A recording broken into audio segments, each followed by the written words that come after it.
The NBA announced the midseason tournament details, and the Chicago Bulls are going to play in Group C. We're going to talk about what that could look like for the Bulls. Should we even be excited about this in-season NBA tournament? And we're going to talk about the disabled player exception and dive into the mailbag. All that and more right after this. You are now tuned in to Chicago Bulls Central, your number one place for all Chicago Bulls news and content.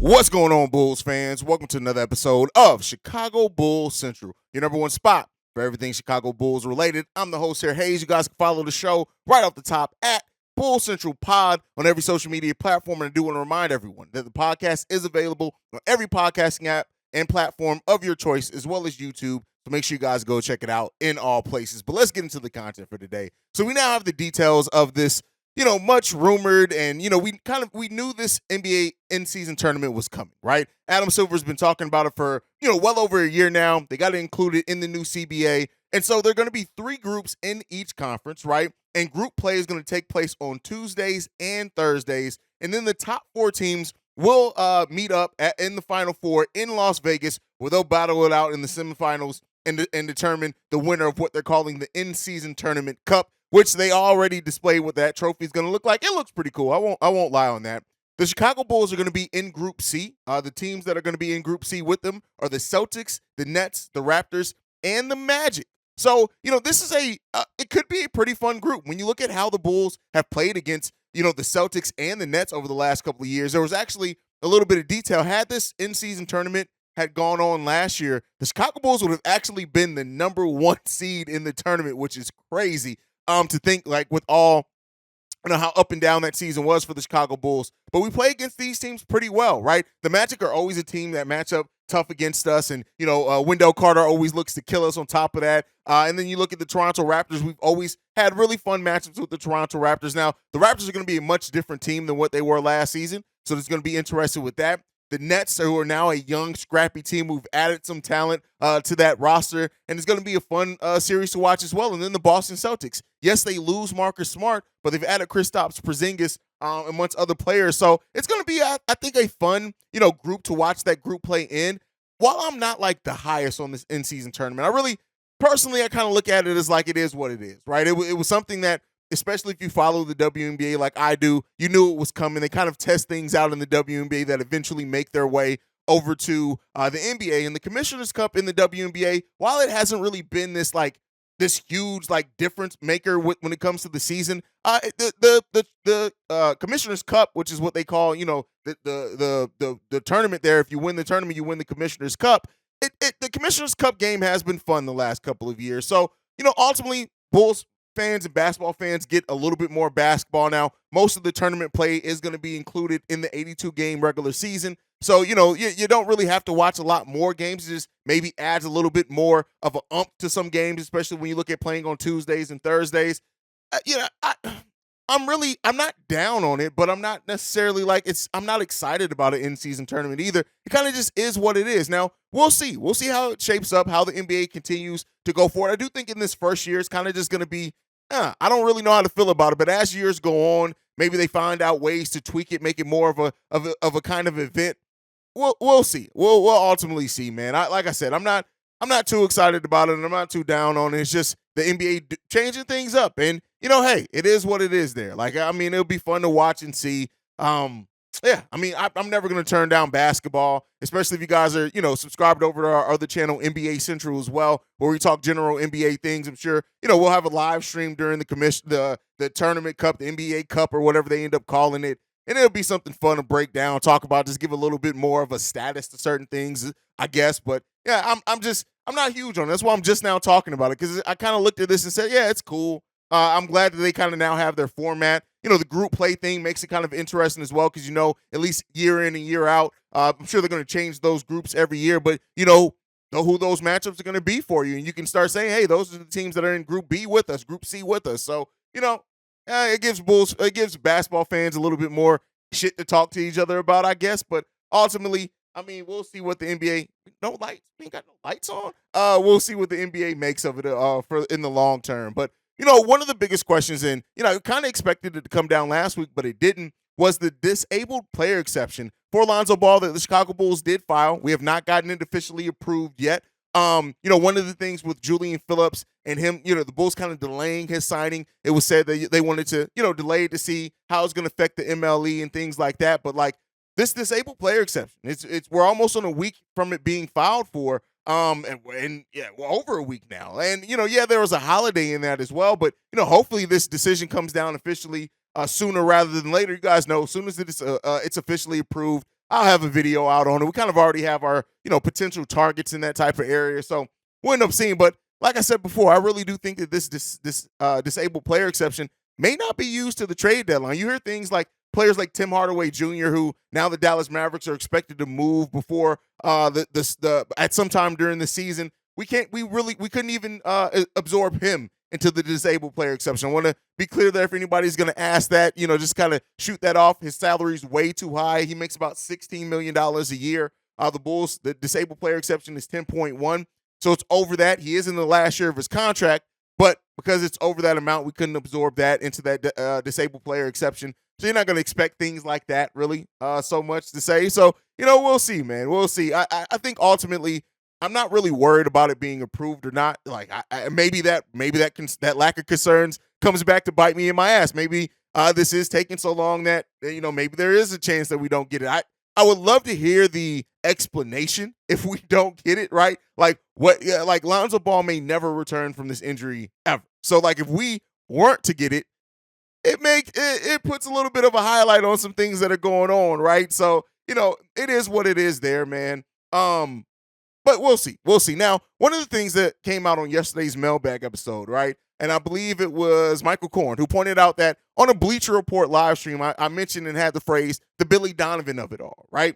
And we actually have a voicemail that kind of goes into asking about Billy Donovan and things like that. So we're going to go ahead and jump into the mailbag for today, where we're going to talk a little bit about that Billy Donovan scenario and how the Chicago Bulls contracts may kind of signify a few things that may be coming down the road for the Chicago Bulls. So we're going to go ahead and get into that. We're going to go ahead and get into that now. What's going on, Haize? Boy, Big O. Calling in, man. I'm just driving and just got done listening to your video you just dropped this morning.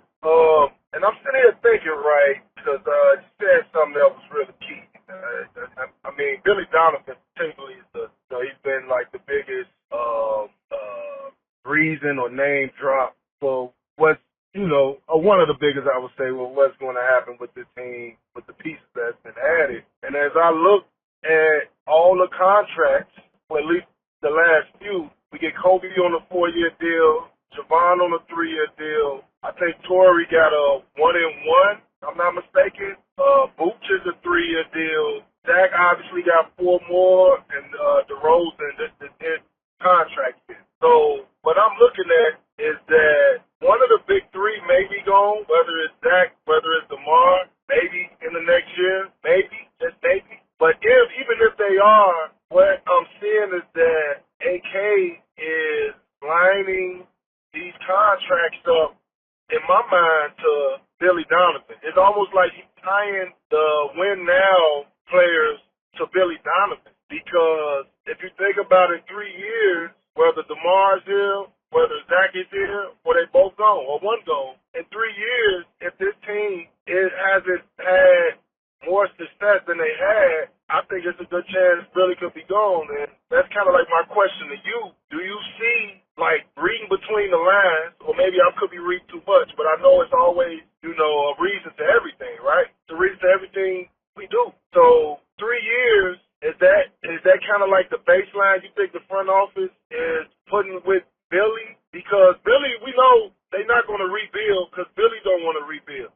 Not to say that AK don't want to rebuild, but he can't rebuild if him and Billy already agreed that they're not going to rebuild at his extension. You know what I mean? So they all in on what they're doing right now, whether they move players around or not. But it's kind of like a timeline to what I see where Billy Donovan could possibly be out, as well as this core all together within the next 3 years. So give me your thoughts on that. All right, so this one was from Big O, and Big O brought up like how the Bulls are lining up the contracts, right? When you look at Kobe White 3 years, Nikola Vucevic 3 years, DeMar DeRozan's contract's coming up at the end of next season. Zach LaVine at that point, if we look at the 3 years, right, he'll have one more year, I think, left on his deal at that point. So the questions, of course, are arising like, all right, are the Bulls lining up these contracts for something long term, right? And I think that that's a fair question to ask. I think when you look at, how the Bulls structure those contracts is that could be signifying the last hurrah, right? As far as maybe not necessarily going full rebuild, but maybe I guess that probably would be a full rebuild. Maybe at that point, sending off, and I don't think you wait till the 3 years, right? I think that I've said this before. I think Zach LaVine, I think that they look at this core and with Zach LaVine and they give it 2 more years. If the Bulls aren't fighting for something meaningful, and by that I don't mean still hoping to get out the first round. I mean hopefully a Eastern Conference Finals berth at that. If they're not fighting for that by the end of the 2025 season, I do think that the Bulls may start looking at, all right, we tried it. We gave it. We kept trying to build around this core. At that point, Zach LaVine will be 30. And at that point, you kind of look at some things and say, maybe it is time to move off of these players. Maybe it is time to go younger and to let the younger players develop. And I don't know if it much lines with Billy Donovan's contract. I think it more so means, hey, at some point, you have to just realize you're not going to be able to build around it in enough time. And not to say that Zach LaVine turning 30 would be like the end of his career at all. Nobody's saying that. But at that point, you'd be 5 years in. 5 years in, closer to 6 years in to this version of the team, right? To trying to build a meaningful team around the skill set of Zach LaVine. And if you can't do it in that time, I do think that while we're hearing like rumblings and rumors now, right, that the Bulls are listening to offers, I think that it may turn from listening to offers to going into actively trying to move those contracts and to see what you get back, right? You don't want to wait until everyone is in the last year of their deal. You want to wait till there's at least a little bit of a buffer left on that. And because of that, then you then have a little bit more flexibility. Teams then could say, hey, we're going to get a 2-year look at Zach. We're going to get, before we have to make a decision, you can get a couple of first-round picks. Vooch deal at that point in time would be a 1-year expiring contract. Kobe White hopefully gets to stay around at that time, and he shows enough to be around that second version of the team. But we may very well see this team eventually pivot from this version of the team being built around Zach LaVine and his skill set to being like, okay, we're gonna maybe you get a young player back, or then maybe Kobe White, Dalen Terry, Patrick Williams, Julian Phillips, right? Maybe they show enough to where you're like, hey, this young core, yeah, they don't have the star power, right? But maybe they're good enough to where we're gonna be maybe a playing team and be bad and naturally like just use all of our draft picks. So rather than it aligning with whatever Billy's extension is, I think it's more so aligning with the timeline that they're giving this team to then say, hey, it's time to go youth movement. I think that may be what they're doing. And I could be wrong in that, right? We could be absolutely have Zach LaVine to the end of his contract. But I just think with how things have shifted, right? And you're hearing the team taking calls on Zach, I do think that can shift to actively making calls on Zach by then, right? And we'll see what it means for DeMar. I think also coming into this trade deadline, depending on how good or the team is or not, right? Do they look to try to take advantage of being in DeMar's last contract? Does DeMar get an extension, right? I think those type of things. Maybe the Bulls don't want to be in the same scenario they were with Nikola Vucevic this offseason, considering, yeah, Vooch built a home here in Chicago, but we are always DeMar DeRozan's second choice, right? He wanted to be in an LA team. And so if you wait until it expires and the Bulls still are one of those teams fighting barely for a play-in and are barely to make it to a first round of the actual playoffs, you may look at that and say, hey, DeMar's probably going to walk and try to go like with what the Clippers have still found a way to add, with what the Lakers have found a way to add. I would not be shocked at all if next offseason the Lakers look at it and say, hey, we got a lot of these young, talented players locked in for a while now. Let's go ahead and give our full mid-level exception to DeMar DeRozan, right? And then see what adding a veteran to this young core, as well as with Russell, who's still there, LeBron's there, right? AD's there. They could do something like that. The Clippers could do the same thing. Maybe Kawhi and Paul George look like they're healthy. Maybe the Clippers send off Paul George, which is something that's been rumored, and then they replace him with DeMar DeRozan in the offseason and pair with Kawhi. Like anything is possible, right? And maybe the Bulls, hopefully, they move about it a little bit smarter. They either lock him into an extension or decide to move him by the trade deadline. But with how this team has gone, maybe not. All right, let's get into this next voicemail. This one's from Reginald. Hey, this is Reginald from Columbus, Georgia. The last couple of days, my mom been going back. I guess because I'm I guess because I'm an old head now, I was thinking about a player named Danny Green, but not right now, but back in the day when he first came out of college from UNC, North Carolina, after he won a championship with them, and he got drafted by Cleveland in the second round. And I was thinking, why is this guy who's a clear defensive stud and actually really good three-point shooter not getting drafted in the first round? And then I see him wishing Chicago had picked him. And then I see him with Cleveland, either going from the D League to the back of the bench, and I see him when I saw him getting waived, I'm like, finally Bulls going to get him because they need a 3-and-D shooting guard, but they passed him by. And then he goes to San Antonio where he's on and off the team until Pop finally gets him to realize his potential. And it just, and for like the next 12 years, he's the best role player in the NBA.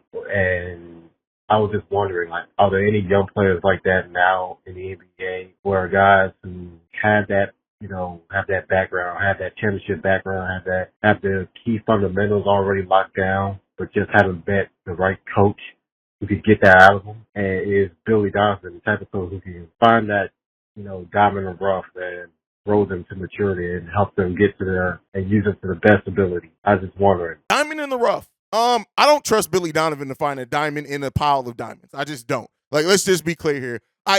Billy just does not seem like his mind is set on development, and that was one of the reasons he was brought there. That's why it's so glaring. That's why I stick on it so much. It's not because the Billy Donovan is the only coach that doesn't play young players. No, that's not it. Right? There are other coaches in this NBA system, NBA league that doesn't play young players.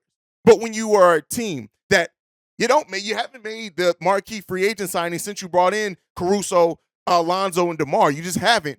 And development has always been one of the things that's going to help this Bulls team up their ceiling, and we haven't done it. So I just don't trust Billy Donovan to be that coach. But I think we have some of those players on this team. I think Ayo is that type of player, is a player that, fought for things in college, went on tournament runs in college. It was a damn good scorer and facilitator in college, and he could be that player. Yes, he's had a solid first season and a rough second season.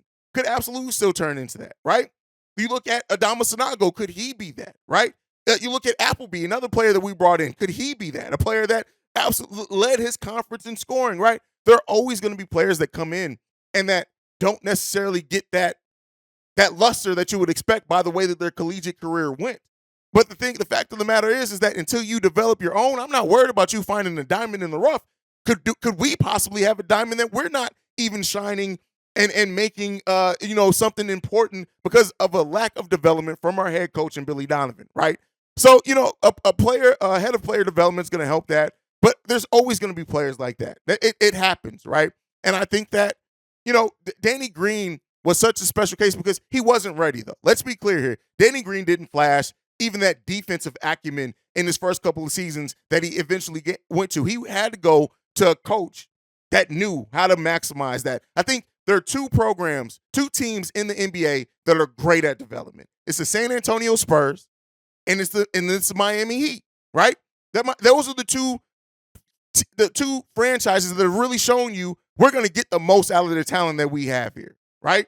So, I mean, really, those are the ones that you're looking at, and that's how I would like to model this team after as far as development, right? You look at the San Antonio Spurs, you always have such a high ceiling look at that team because of what they have there and how Coach Popovich builds up players. And that is why you see him sign a long extension when people thought he may be retiring because he gets to guide that first leg of Victor Wembanyama's career. So, I wish we had that coach here. We just don't. All right, let's get into this last voicemail. This one's from Shay. Yo, Haize, what's up? This Shay. I've been thinking, and a lot of people are saying Ayo should walk, Ayo shouldn't walk. Let me tell y'all something. For all y'all people that's talking about, we have a lot of guards, you also have to remember something. Along with DeMar DeRozan, Alex Caruso is on his final year of his deal. And let's also think about it. Although Alex Caruso is a great defender and he helps a lot in us winning, he also gets injured half of the season a lot of times. And has had some injury history throughout his time with the Chicago Bulls. Now, look, I'm not saying that, Alex Caruso won't be back or we can't re-sign him, but, I mean, you might want to take that into consideration and sign Ayo to this long-term deal because they don't guarantee that we going to automatically keep Alex Caruso once contract runs out after this season. Anyway, Haize, tell me what you think. Peace. All right, so first up, let me just clear some things up. Alex Caruso actually has a partially guaranteed deal for the 2024-25 season, so he could potentially have another year on his contract after DeMar. Now, what I will say and back you up on, though, Shay, is that with DeMar's contract coming off the books, they could potentially look to opt out of Caruso's contract, but then they can always re-sign him later. But they could look if they agree with Alex Caruso, he understands the plan. They can decide to come off that contract. They could then re-sign him, but they could also then file maybe the career-ending injury exception for Lonzo Ball. And then at that point, you have your opportunity to make a significant move in free agency. Use that space because they'll still have Caruso's bird rights. Use that space to go out and get you a free agent, which now that DeJounte Murray is not going to be free agent next year, I don't know necessarily who that target could be off the top of my head, but I'm sure there'll still be some there. They could look to do that and then bring back Alex Caruso, right? That the Bulls have some flexibility that they can as soon as next year. It just depends on how they want to use that flexibility. So we'll end up seeing. I'm not willing to bet on that, right? I do think that this team, per the first voicemail, I do think that this team is probably more likely than not going to keep trying to use that mid-level exception each year, stay under that luxury tax area, right? Make some moves that continue trying to build around this core for a little while. But who's to say if the Bulls go through another season and they are a play-in or God forbid or not even a play-in team, that could drastically change the Chicago Bulls plans going into next offseason. So this is really going to be a year of really trying to evaluate what those future projections look like for the Bulls. And we'll end up seeing what's coming out of it, man. But hey, that's my time for today, guys. Thank you for tuning in to another episode of Chicago Bulls Central. Make sure you're following the show at Bulls Central Pod. You can send us any feedback, questions, comments, concerns, bullcentralpod@gmail.com. Make sure you guys check out the whole Chi-Town Sports Central family, where we got Bear Central, Chicago Bulls Central, NBA Central, Chicago Blackhawks Central, Chicago White Sox and Cubs Central. Make sure you guys go and check out the whole Central family and support us there as well. But thank you for tuning in. That's my time for today. You guys can send us a voice message, text message, 773-270-2799. We are the number one spot for everything Chicago Bulls related because of you guys. And like I like to end every episode on. Go Bulls. Love you guys. See red if you can, y'all. Peace. This has been a presentation of the Break Media.